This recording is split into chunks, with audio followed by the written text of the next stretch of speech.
Can you still make money in this housing market when the values are, declining or stagnant, inventory's rising, the economy, everybody's concerned about the economy? In this video, I'm going to share with you exactly what we're seeing in the marketplace and what are the adjustments that you need to make sure that you can still continue to wholesale and make money. Because you can make money, and some of you will make, some of you won't, if you are on the right side.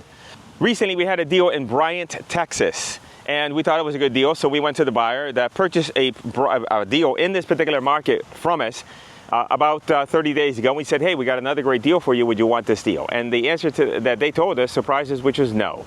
They said, no, I'm not interested in that deal. I want to sell the property that I have from you guys first to make sure that I am not going to get stuck, to make sure that, hey, I'm thinking I'm going to make a certain amount of profit with the deal. And in the end, I don't make enough from the deal, and then I'm in a pickle. We had another property in Florida that, it wasn't the best deal in Florida, but it was a deal that normally we'd be able to move, say 6 months ago. We went to another buyer that had purchased properties from us around that area. And it was a mobile home. He's purchased from us a mobile home. And he said, no, I can't because I'm still trying to sell the one that you sold me, a month and a half ago and trying to get that done. And I don't want to pick up anything just yet until that one is sold. And their response was, I'm just concerned about the economy. So both of these buyers have the same issue. In any market, like if you look at any market, let's say if I look at, Southwest Florida, Cape Coral, you can see that there is a tremendously large amount of inventory right now in that market, more so than it was before. And however, though, when you toggle back and forth and you look at what's pending and you toggle between the actives and the solds on Zillow the last 3 months, the last 2 months, the last 30 days, properties are still being bought. So this is not to say that there is zero real estate activity. What is happening is that there is activity, but everybody has the requirement right now that they need a good deal. So if you had lukewarm deals before, if you had, it's kind of a deal, but not a deal, I'm not really that great of a negotiator, I made a few mistakes on the evaluation, but it's a hot market and that property is going to sell, that is not going to be the case right now. You need to get legitimately great deals.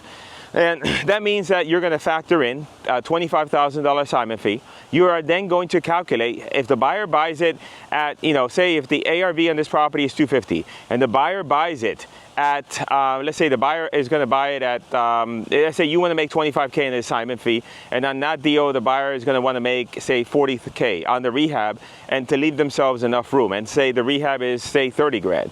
You got to calculate all of that, calculate the fact that, they're going to be holding onto the property for 3 to 4 months, so they got some holding costs, some hard money, etc. And then when you backtrack that, then you got to get to the point where you can legitimately make an offer to the seller that another buyer would say, you know what, even if the economy takes a crap, and even if it takes a little bit longer, I'm still in a great position. So you have to negotiate better deals right now with these property owners. That means that you have to evaluate better the deal. That means that this is what we've been finding is you can't just look at the solds. Yes, you'll look at the sold properties over the last, say, 30 or 60 days, but you have to pay even closer attention to what's active.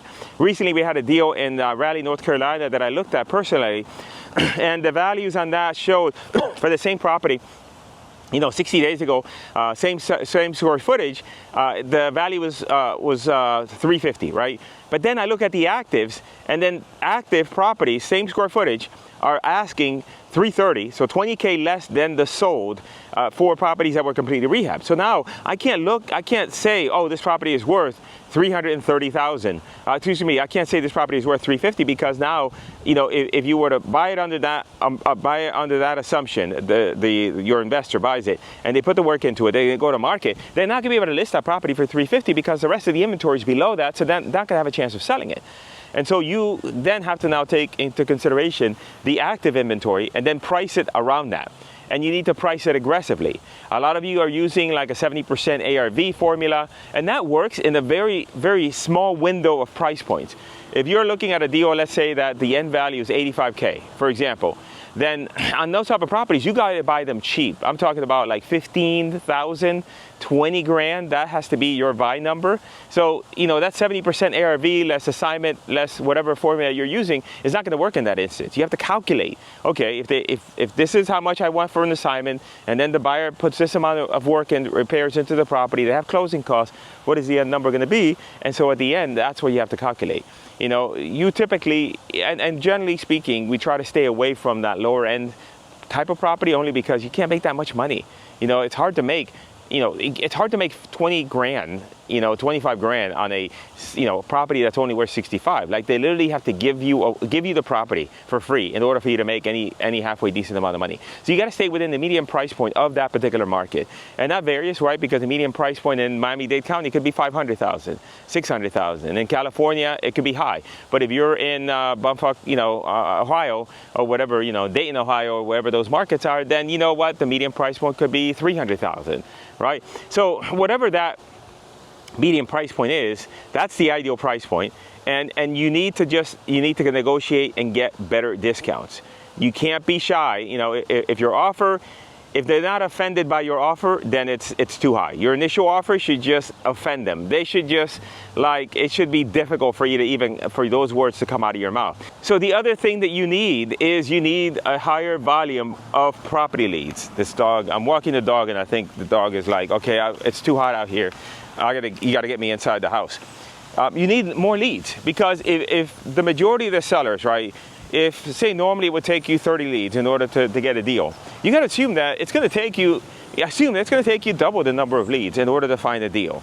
And so now you have to figure that math equation out in terms of, okay, where are your leads coming from, how much you're paying per lead, and then what would your business look like if you had to increase the number of leads to double that in order to find the sellers that are willing to discount enough based on the situation and circumstances in order to then you put a deal together and to you to go to the marketplace and offer a legitimate deal.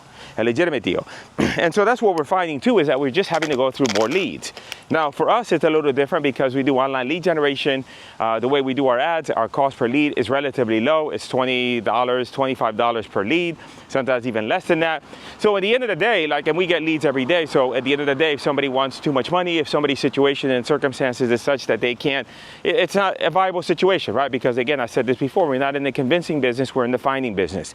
So we're looking to find property owners that are willing to sell the property at a discount because they don't want to fix it up. They don't want to list it with an agent. They don't want to wait. So they're willing to give up part of their equity in terms of for them to achieve another outcome, which is speed, convenience, etc., not making repairs. And so it becomes, you know, a sifting and sorting game. You need enough of these leads so you can sift and sort. If somebody's not willing to give you the discount that you need, then you say next. Sometimes you follow up, but the follow-up depends on the situation and circumstances. If somebody says to you, oh, if I get the number, that's fine. If I don't, I'll stay here. That's not a follow-up call. You don't want to follow up with that person because it's going to be a waste of time. If somebody says, well, you know, I got a tenant, I got to evict, and I got to decide what I'm going to do with that property, then at that point, that might be a legitimate follow-up because their situation, like, they have a need, and it's just a matter of timing on that particular need in order for you to make it work. But bottom line is you got to be able to generate enough leads to be able to then sift through enough opportunities to find the right opportunities. And your cost per lead can't be like $200 because if you need more leads and then you're paying $200 per lead because you're paying a pay-per-lead company, you know, that much money because you can't generate the leads yourself, which you should. We can help you with that if you click the link in the description, shameless plug. Then, you know, that's gonna be a problem because, you know, you may not be able to make any money if you pay that much per lead and you need double the leads, and all of a sudden now, you know, your cost per deal balloons to a really high number.